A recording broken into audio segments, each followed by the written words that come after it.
கோடி ரூபாய் நீ வைத்திருந்தாலும் நான் அழைக்காமல் என்னை நீ காண முடியாது. நான் உன்னை அழைத்துவிட்டால் 1 ரூபாய் உன்னிடம் இல்லாவிட்டாலும் என் தரிசனம் உனக்கு தவறாமல் கிடைக்கும். என் அன்பான என் ஏழை பிள்ளையாகிய உனக்கு என் தரிசனம் நிச்சயம் கிடைக்கும் என் தங்கமே. அப்பா, எனக்கு உன்னை விட்டால் யார் இருக்கிறார் என்று என்னிடம் நீ கண்ணீர் வடிக்கிறாய். உன் வாழ்வில் நடப்பது எல்லாம் என்னிடம் சொல்லி அழுகின்றாய். நீ என்னிடம் ஒரு முக்கியமான திருப்பம் நிகழ வேண்டும் என அடிக்கடி வேண்டினாயல்லவா? அது நிச்சயம் நிகழும்.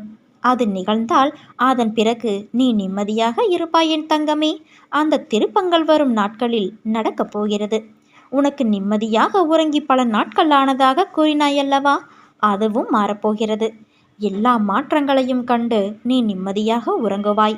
இது உன் சாய் தேவனின் என் சத்திய வாக்கு தங்கமே. வாழ்க்கையில் எதுவும் காரண காரியங்கள் இல்லாமல் நடக்காது.